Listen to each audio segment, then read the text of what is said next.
you guys have a good time with us last week for Easter? It's funny, when you watch the video, it looked like it was snowing, and I know it felt like it, but that was rain. That was rain. It was just rain. So anyway, thanks, guys. How many of you got an opportunity to sign up? Let me see. Awesome. Thank you very much. Very cool. Give them a hand. Very cool. And here's the thing. My heart is this. There's just the logistics. There's fact that we have to have people to make happen what happens here. That's just the truth. And I don't want you ever to think that that's just my heart is, oh, Shane just wants us to serve in the church, just wants us to serve in the church. It's just the truth. It has to happen.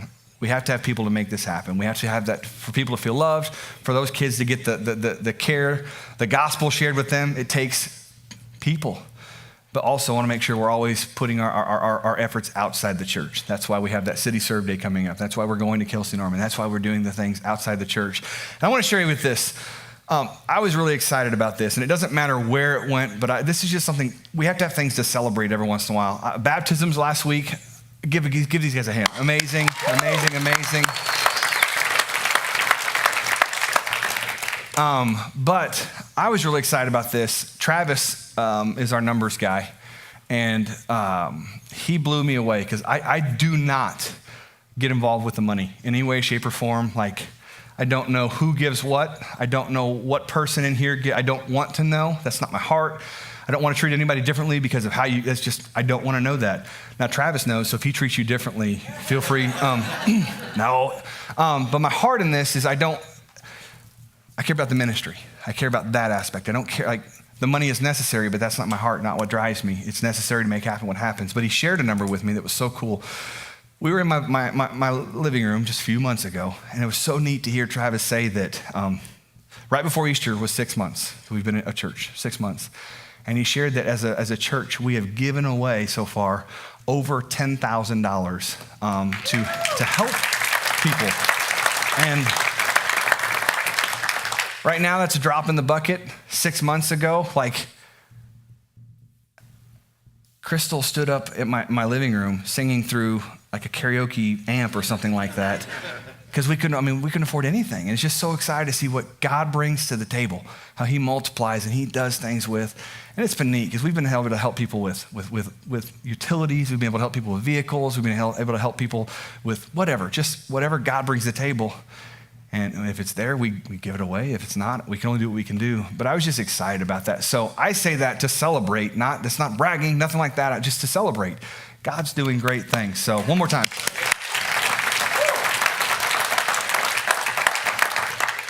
All right, just excited about that. So here we go. A couple weeks ago, before Easter, we had an amazing service. We're doing this series called How to Be Brave. And we talked about Paul was sharing in the book of Philippians, and man, it was a great day. It was a great day. It was a great day. And I loved that section of scripture. We're going to dig into that a little bit more and look at this scripture in a little bit of a different way today. So we're going to jump right in here. We're going to call this, It's Already Written. Philippians 4, 8 through 9. We're going to just jump right into it. If you can pull that up here. Philippians 4, 8 through 9. Right here, it says, finally, brethren, I'm using the New King James Version because there's a word in here that I want. It says, finally, brethren, whatever things are true, whatever things are noble, whatever things are just, whatever things are pure, whatever things are lovely, whatever things are of good report, if there is any virtue and if there is anything praiseworthy, meditate on such things. And you've kind of heard me talking about that through this series, about what we should be setting our minds on, whatever's excellent, whatever's praiseworthy, whatever's good. Set our minds upon these things, the things that God gives us. Don't set our hearts on. Remember when I brought up Chance and Lee and Jeff, and we said that Lee was like what was good and Jeff was what was not good. And sometimes we focus on what is not good when something's so beautiful, what God gives us, and there Lee was, and Chance had to like look at her and look at him, and I put that analogy out there, and I showed that so often we go over and we grab big old hairy Jeff, like what is not good. And Jeff says, that's right.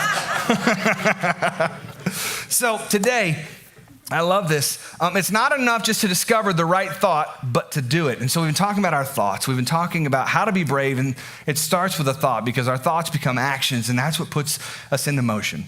And so right here it said, it's not enough to discover the right thought, but to do it. And that's the difference maker in our lives, is when we have these thoughts that come in our minds and we do something about it. and we do something about it.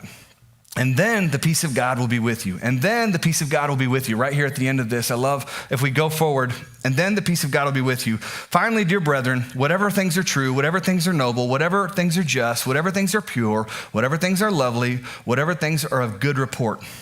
Whatever things are of good report. And so we have to think about this. We have to look at this. At the end of this piece of scripture, it says, and then the God of peace will be with you. And then the God of peace will be with you. If we will focus on these things that he gives us, then the God of peace will be with you. Then the God of peace will be with you. And so often I think that we get caught up in focusing on things that are not of God, and we beg God for his peace. We beg God, be there for me. God, be there for me. And God's there, don't get me wrong. But we, in order to embrace the peace that God can give, we have to focus on the things that he gives. Does that make any sense? We have to focus on what God can give us. So think about this. When you have God, you have peace. When you get God, you have joy. When you get God, you have courage. When you have God, it's easy to be joyful. When you have God, it's easy to have peace in your life. When you have God, it's easy to be courageous. But think about this, when we're walking around and maybe our lives are full of shame, we talked about that a couple weeks ago, when our lives are full of shame, it's very difficult to be peaceful. It's very difficult to be joyful. It's very difficult to be courageous. When we have something, we're not embracing these things that I was just talking about a moment ago. Whatever's good. Whatever's good. And so you may be saying, well, Shane, I'm just not a courageous person. Maybe that's easy for a lot of people in this room to say, because here's the truth. Maybe we're not outgoing, and I don't think that we can mistake courageousness with being just outgoing. Because sometimes it's the most outgoing people that really, they mask that. Sometimes the most courageous people are the ones that keep their mouth shut. And so you may be sitting here today saying, well, Shane, I'm just not a courageous person. Well, if you have God in your life, that's a complete lie. If you have God in your life, that is a complete farce.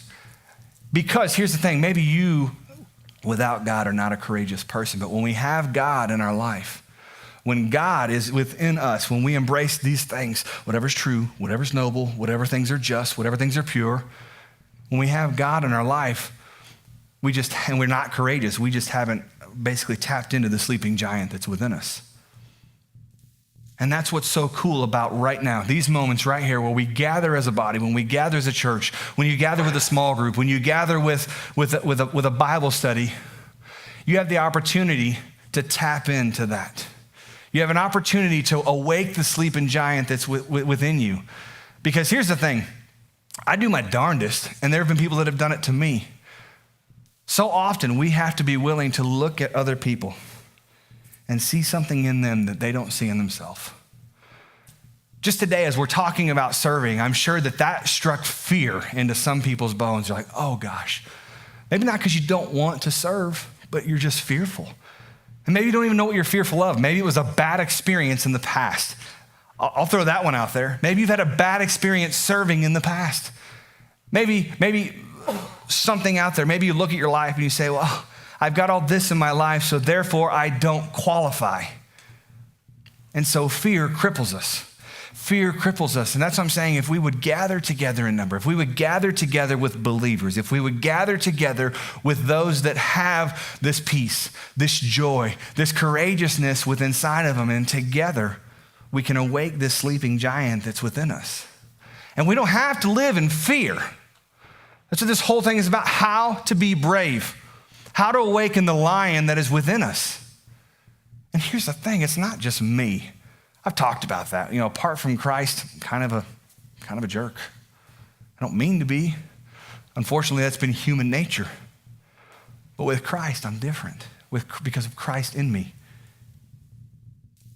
And that's my heart and my hope that as we dig into this, if God lives in you, you're a courageous person who hasn't awoken the sleeping giant inside of you. And I love this, Philippians right here. Finally, brethren, whatever things are true, whatever things are noble, whatever things are just, whatever pure, lovely, whatever things are of good report. And that's what I want to focus on right here. The rest of it will be in NIV, but I wanted that little part right there. Whatever things are of good report. Turn to your neighbor right now and say, do you have a good report? Do you have a good report? Are you a person that has a good report in a world full of bad news? I hate to watch the news. I don't like, it's not because I want to ignore it, but I want to ignore it. How often do you watch the news and there's not very often you get feel-good stories on the news?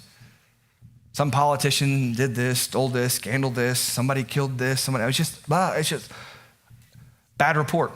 Bad report. So my question is, are you a good report in a world full of bad news? Because here's the thing, if we're Christ followers, if we love Jesus, we should be people of a good report. We should be people of a good report. Man, I don't know about you, but you ever have people in your life that just, like you get around them and it's kind of like the suck zone? Like they just like suck the life out of you. That no matter what the situation is, no matter how great a day was, no matter how awesome something was in your life, you get around them and it's just joy killer. Joy killer.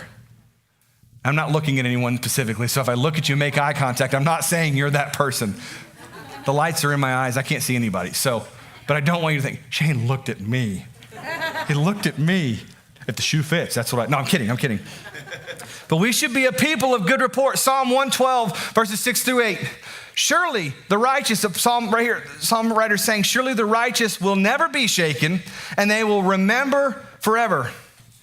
Surely the righteous will never be shaken, and they will be remembered forever. And here's the thing, we need to have a base, a foundation under us, because it's difficult. We live in a world that's broken. We live in a world that is hurting. We live in a broken world. That's just the truth. And our world every day, if we want to feed into it, is gonna be full of bad news. And I'm not going Joel Osteen on you today saying, if we just smile. I'm not saying that. I'm not gonna blink at you and say, if we could just smile and lift up our Bibles and just, there's some truth to that, but there's a lot of baloney to that too. Because the truth is, you got to fake it till you make it sometimes. There's truth to that. So surely the righteous will never be shaken, and they will be remembered forever. Verse 6, and then going on to verse 7. They will have no fear of bad news. So the righteous, those that are in Christ Jesus, will have no fear of bad news. And I just have to ask, is this like Willy Wonka and the Chocolate Factory? Where does a place with no bad news exist? Does such a place exist? Heaven. I like that. The beach, maybe. It's 5 o'clock somewhere. No, I'm kidding. Does such a place exist? Their hearts are steadfast, trusting in the Lord. In verse 8, their hearts are secure. They will have no fear. And in the end, they will look in triumph on their foes. And the reason I share this verse is because we can look at this and say, okay, Shane, you say that we shouldn't have fear. But where in Scripture does it say that? Right here. Right here, that we should, right here, the righteous will never be shaken.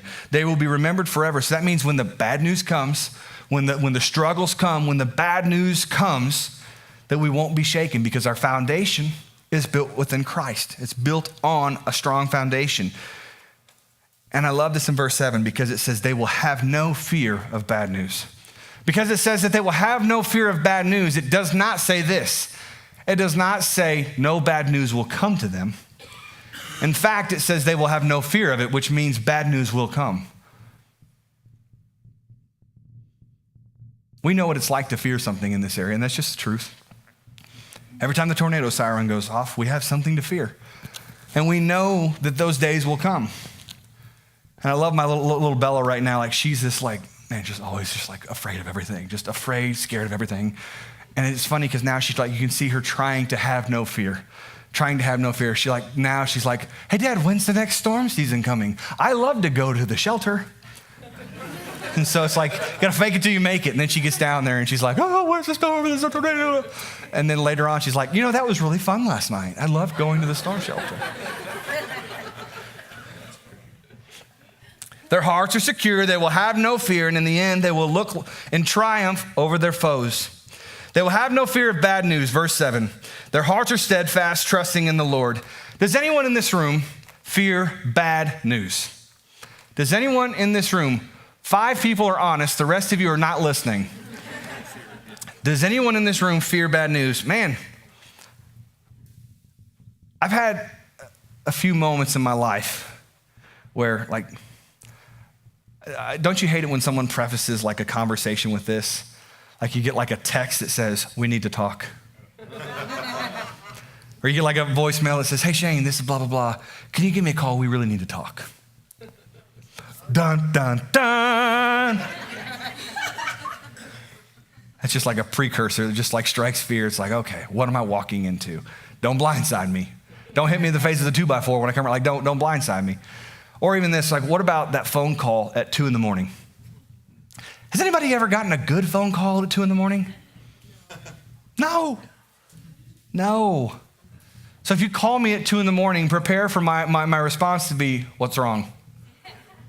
Because I've had those 2 o'clock in the morning phone calls. Like I've had a couple of them in my life that just were awful. Had a roommate a few years ago, and one of his best friends was in a drinking and driving accident, and he was paralyzed and changed everybody's life forever. One of those 2 o'clock in the morning phone calls. Had one of those in my own family a few years ago, about 5 years ago. Get that late phone call, and another family member in a drinking and driving accident changed his life forever. It's just never that. Phones ringing at 2 a.m, make my hair stand up.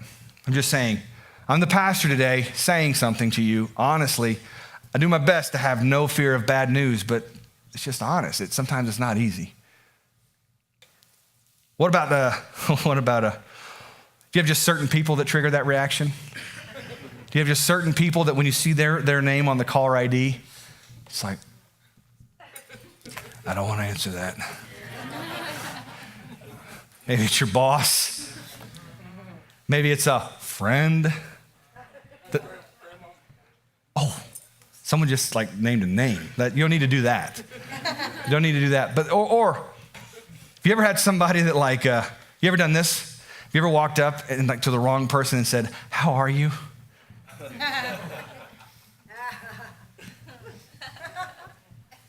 I gotta go. Like 20 minutes later, you're like, I really didn't care. Like I was just being nice. Like it was just, I did not need to hear about your bowels today in this conversation. Like, okay, you're right. I did ask. Now I regret it. So I'm just trying to paint the picture. Or what about this? Remember this one? It's a little different now, but we have a crowd in here remember this one? Report cards have been sent out. For some of you that were scholars, maybe this was a good day. But I can remember when report cards being sent out, it meant my social status was changing drastically for the next few weeks, if not months. Oh my gosh. You remember those days and you like try to beat the mail home? Oh gosh. Anybody ever try to change a grade? Like, oh yeah. So much different now. It's just like it's instantaneous. Before you get home, they're there. They are there. Anyways, but my point was fear. Triggering these things that just trigger fear. Or what about like this? Hey, the boss wants to see you. Dun, dun, dun. Anyway, just all those things. They trigger emotion. So my point in all this is just this. Enough bad news can eventually affect the way that you perceive all things. Enough bad news in our life can eventually affect that we perceive all things. And believe it or not, it can affect our spirit. It can affect the way that we let Christ live in us. If we let him live in us. We let circumstances judge and base our joy, our circumstances. So going forward here, so as we talk about bad news, what do we do with bad news? Paul said in the New Testament to do this. Think about things of good report. Paul says in the New Testament that we should think about things of good report. And the psalmist says that God's people should have no fear of bad news, as I said just a little bit ago. And I want you to hear this. The report that you believe is much more important than the news that you receive. I think I've got that one, don't I, Potter? Think about this. The report that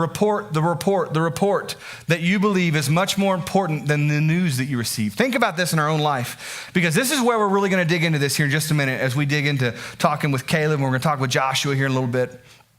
But the report that we believe is it's a bigger deal than the news that we receive. I want everyone to remember that thought. Everyone say, do you have a good report?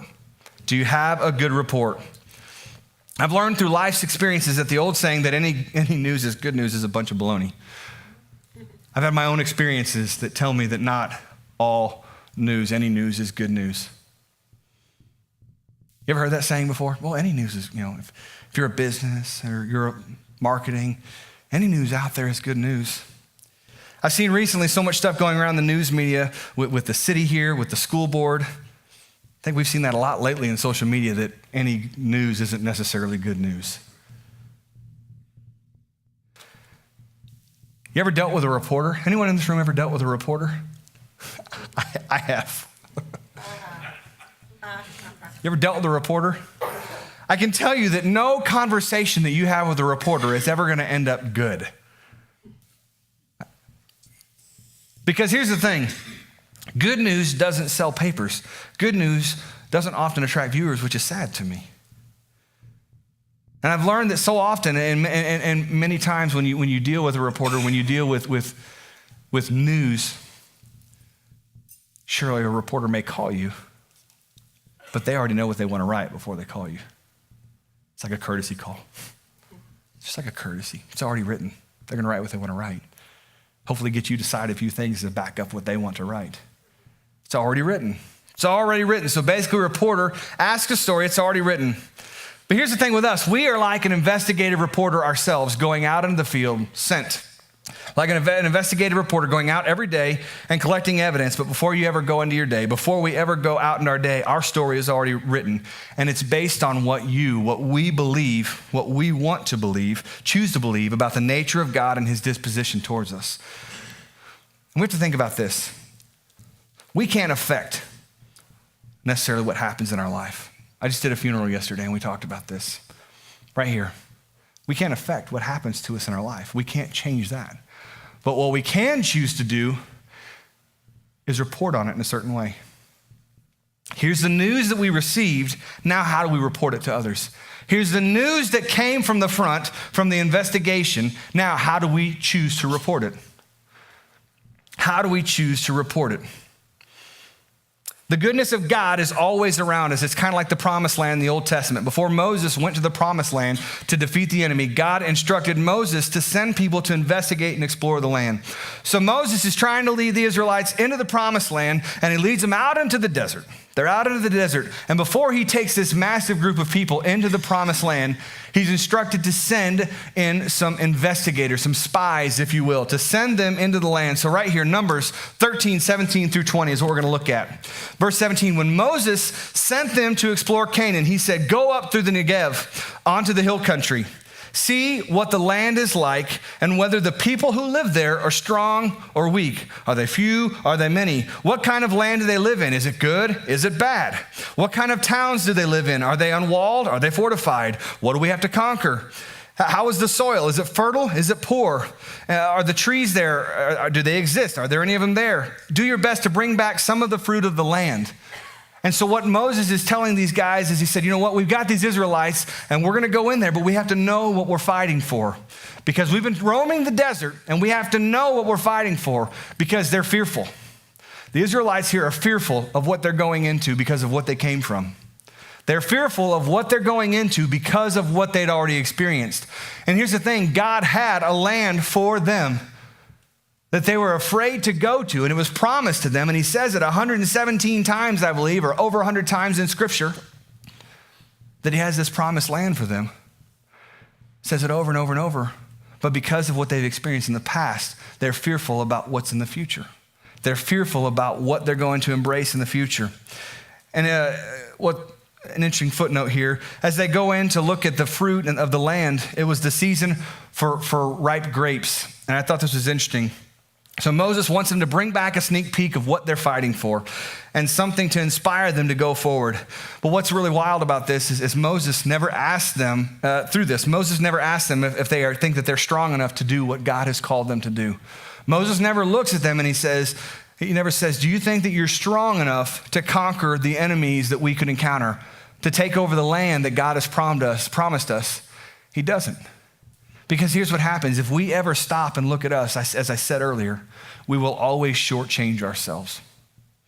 We will always look at ourselves and say that we are not strong enough every day to overcome. And the thing about that is with God, when we have God, when we are with God, when we have God, we have a sleeping giant within us. And so Moses never asked them to look at themselves. He just says, I want you to look at the situation. Size up the situation. Don't size up yourself, because God knows you. And if you size up yourself, you'll most always retreat in fear. So here's what happens. I love this. He's calling us not to be dumb, but brave. So God will give us the opportunity to take what he's promised to us. And so you have these guys that they go into the land, and 10 of them, out of the 12 that are sent there, they go in there and they start seeing the people. And they're giants, and they're huge, and they're big. And they start seeing the walls and the fortification and all these things that they can't overcome because they're looking at what they can do. We can only do so much. We can't do this. We can't take these people. We're going to a fight that we can't win.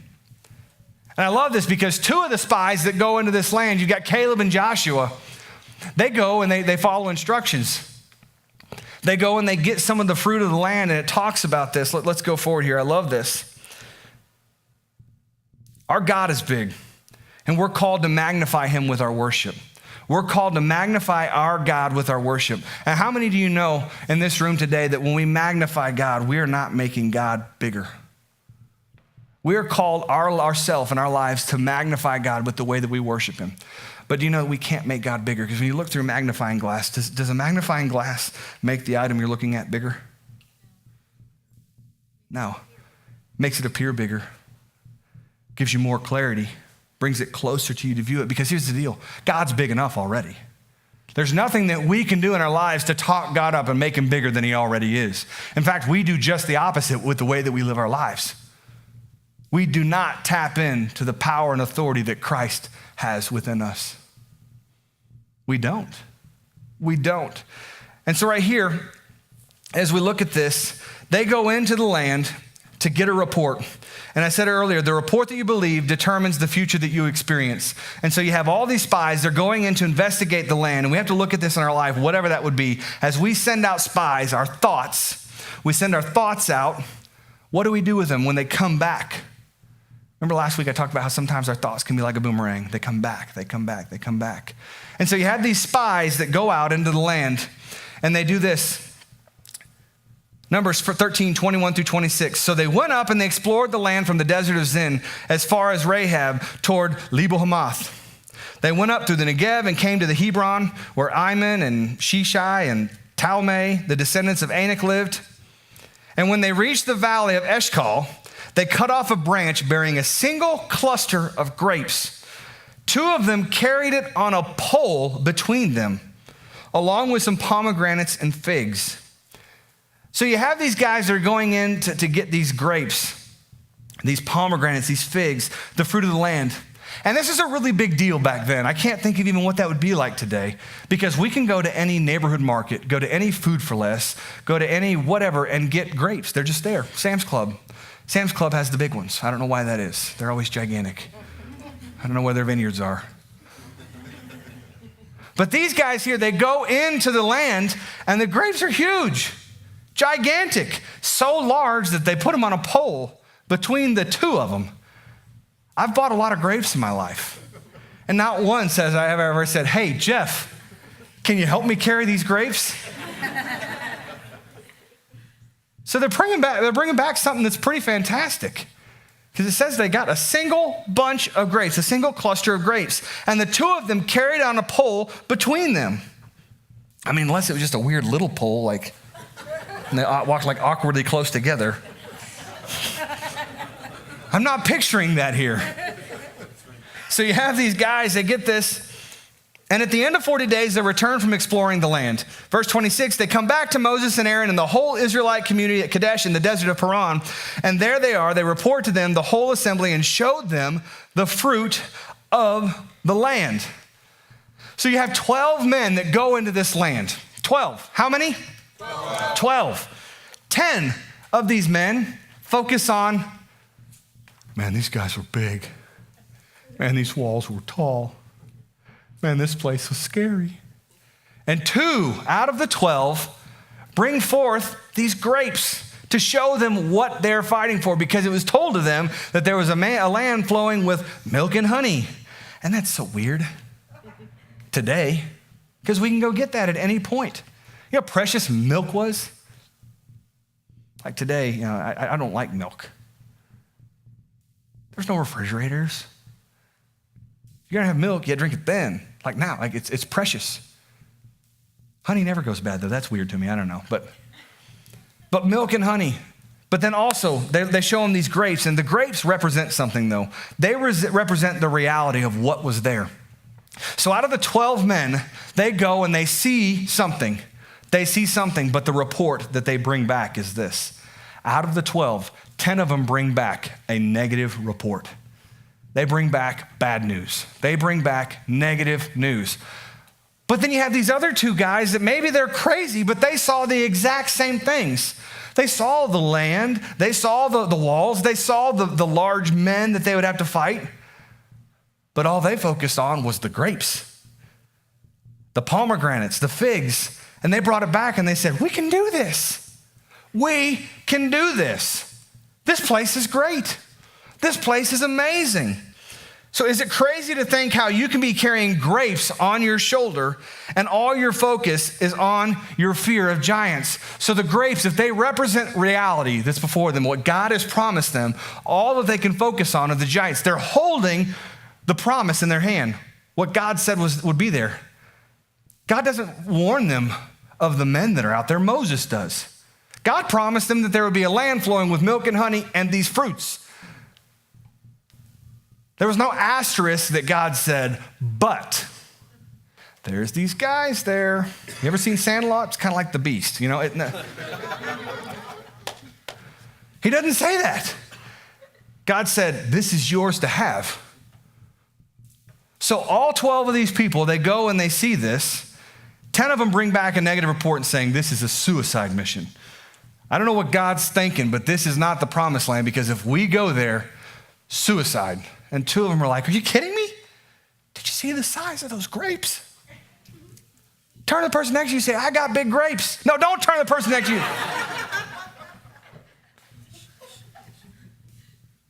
But think about this. So verse 27, then they gave Moses this account. We went off into the land which you sent us, and it does flow with milk and honey. Here's the fruit. But the people. Oh, the people. Everyone say, but the people. People are always the problem. I coach youth sports. I love coaching youth sports. It's the parents that get annoying. The kids are so much fun.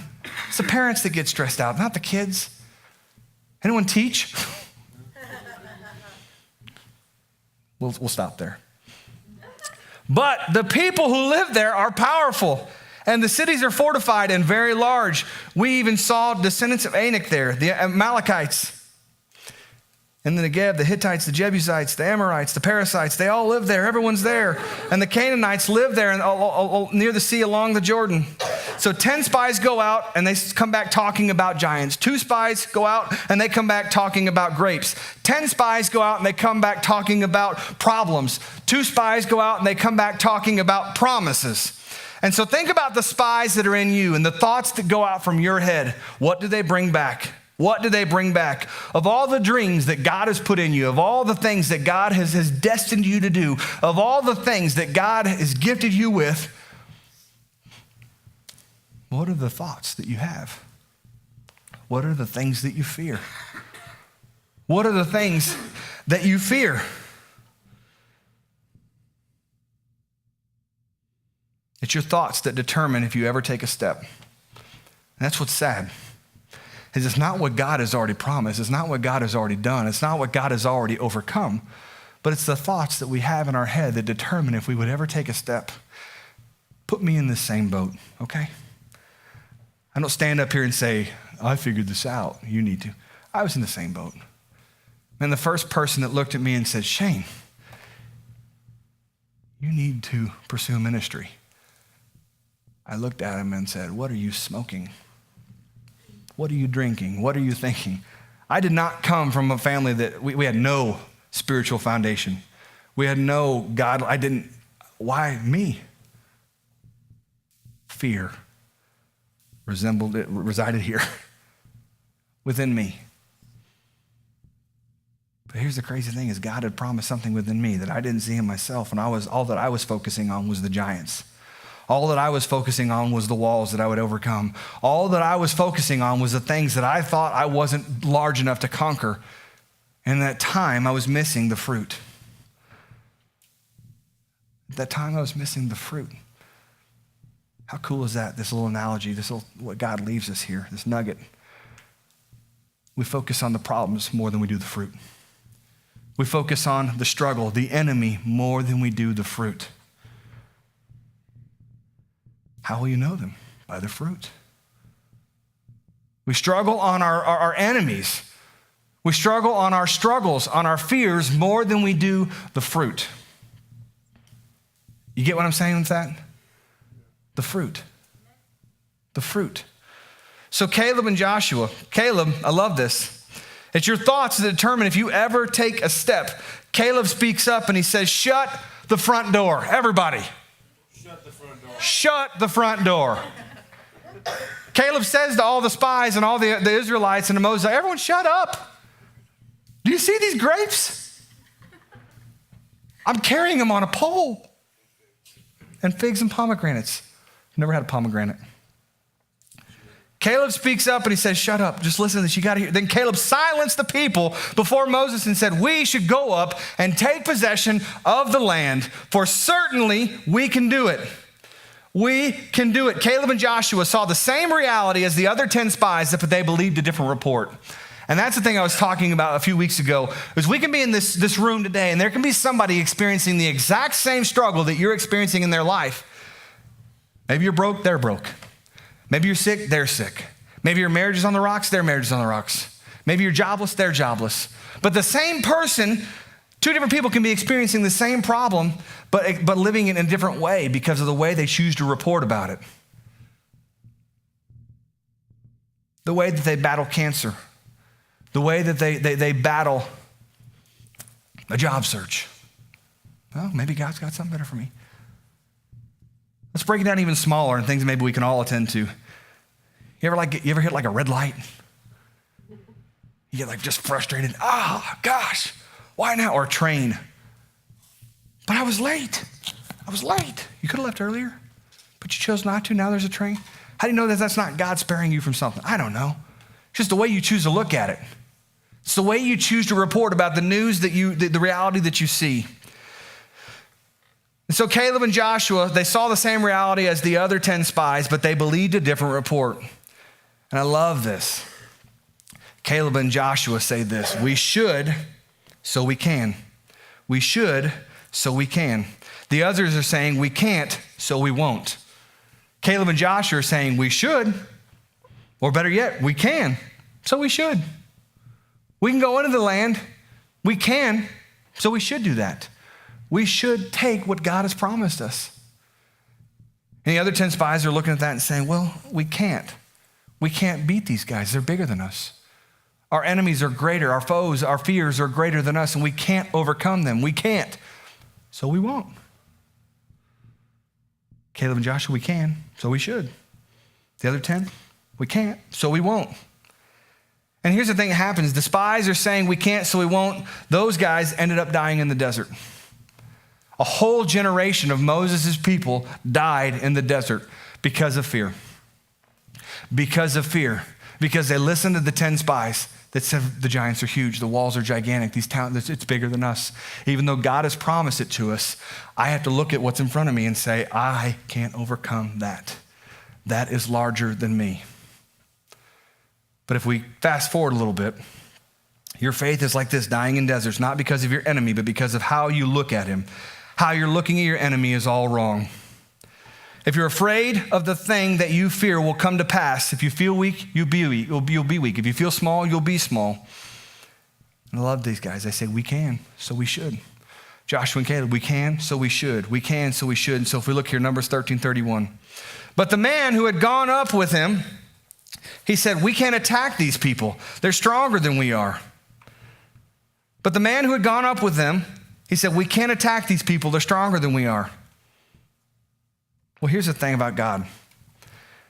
We can't look at the things that are in front of us, the fears, the struggles, the things that are in front of us, and judge them. Because we measure things in a different way than God does. God measures things in a way that we can't see. And if we would take our scale and try to measure and weigh things out the way that God does, we always lose. Because God sees things that we can't. God sees things that we can't. He sees who you can be. He sees who he's called you to be. We see who we are. We see who we are. Numbers 13:32, and they spread among the Israelites a bad report about the land that they had explored. And they said, the land that we explored devours those living in it. All the people we saw there were of giant size. And what's crazy is that nowhere in this passage does it show that they received a bad report. Nowhere in the passage does it show that they received a bad report. Nowhere does it say that they received bad news. It's just how they chose to report it. Nowhere did it say that these men were dangerous, that these walls couldn't be overcome. I don't know. So what is it in our lives that we look at? An illness, a struggle, a family problem, a job problem, a house problem, a credit problem, a car problem. I don't know. You fill in the blank. What's the reality that you look at and choose to not see the way God sees it?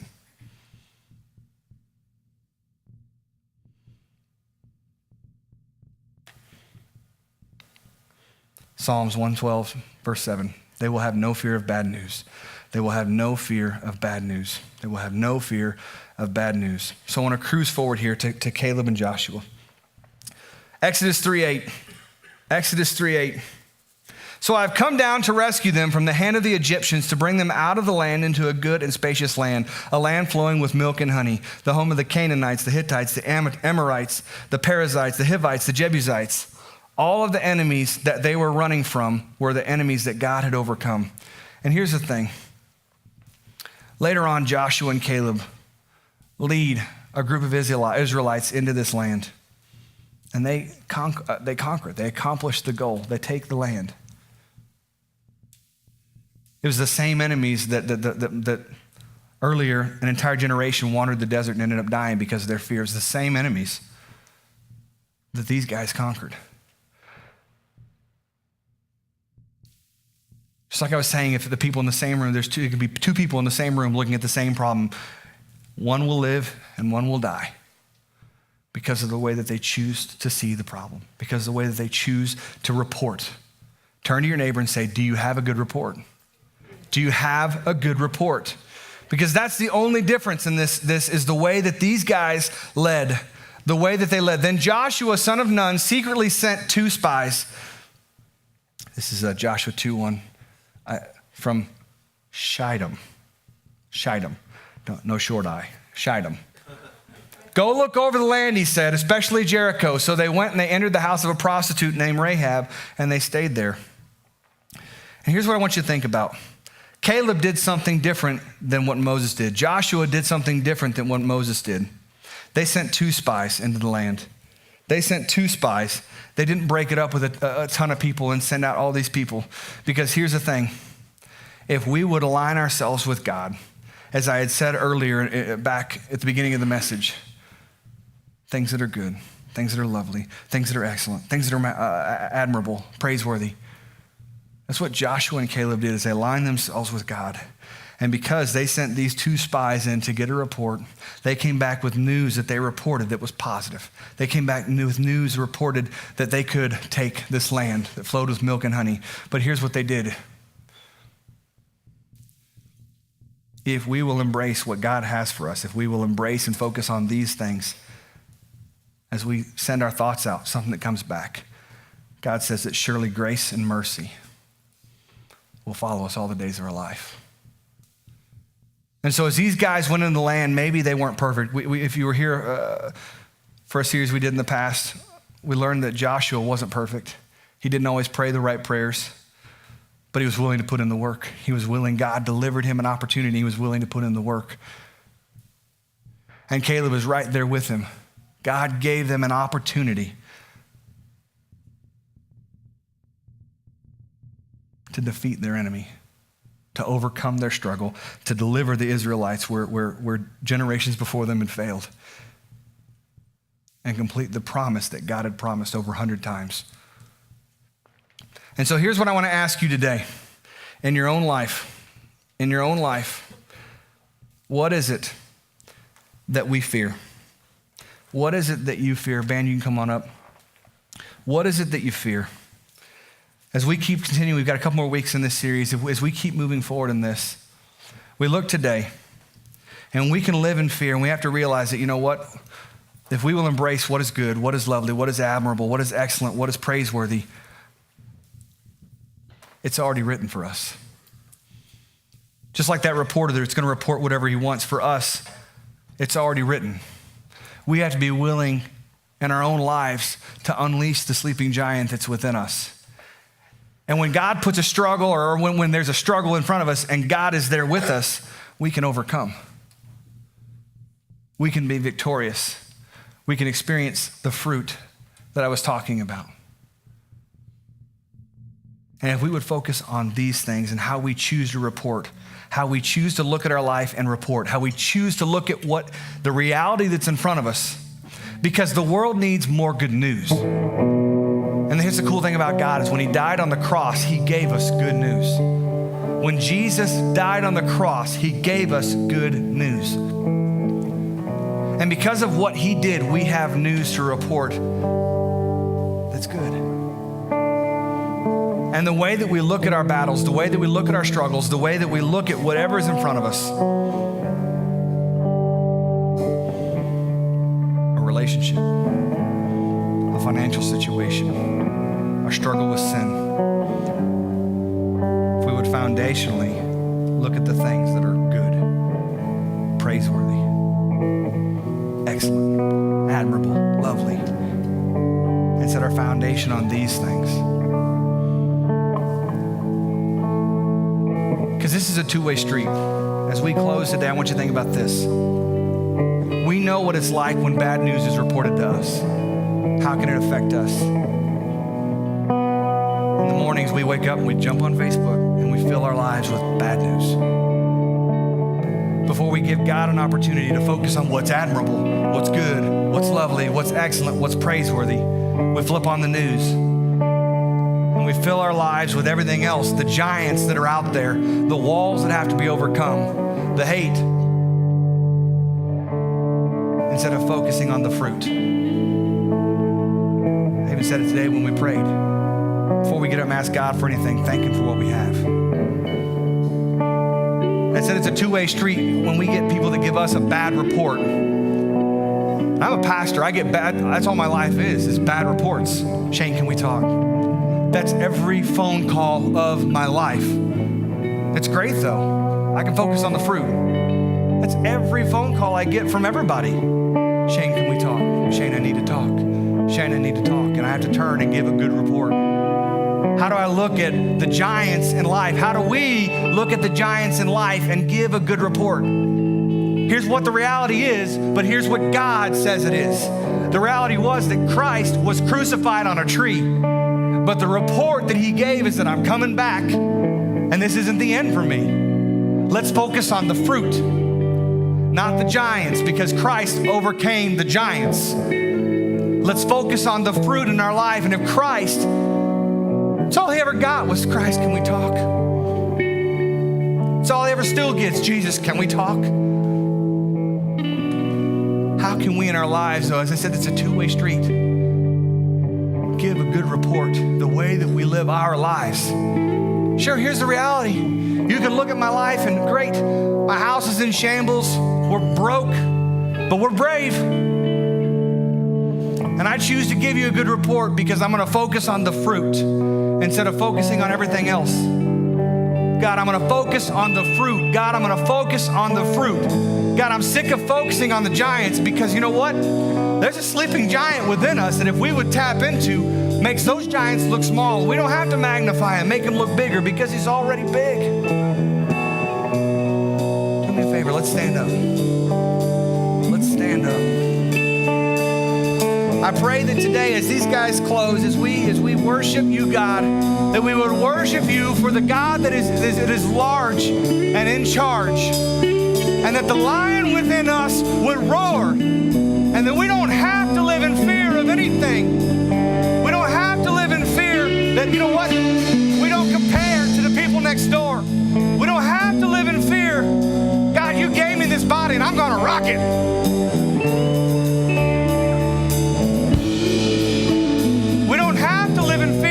That there is an enemy that wants to steal, kill, and destroy us, because that's the truth. And that exists for me as well. We don't have to focus on the giant that you're alone or we're alone, or I want, or I want, or I want, or I need, or I need, or I need. God, I'm going to focus on the fruit and what you promised me. And I want the lion within me to roar.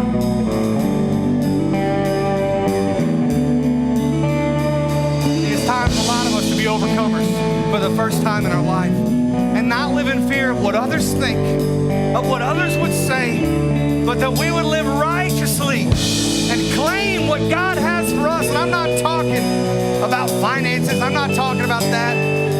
I'm talking about the promise that you are loved, the promise that you are wanted, the promise that God has put a lion within you. And there is nothing that we need to be fearful of. There's no giant that can overcome us. No wall too large that God has not already conquered. Let us focus on what is good, what is lovely, what is excellent, what is admirable. Let us focus on the fruit. If you today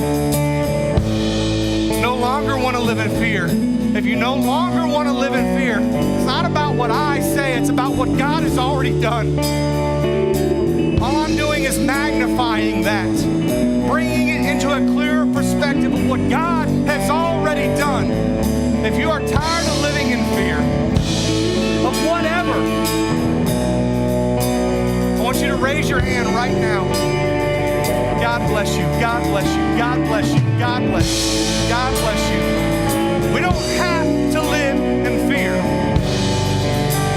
I will make no apologies for my love of Christ. We will make no apologies for the authority that God has put within us. I will not be cocky about it. What's the report that we give with our lives? There's a lion within me that says I don't have to be afraid of what the people across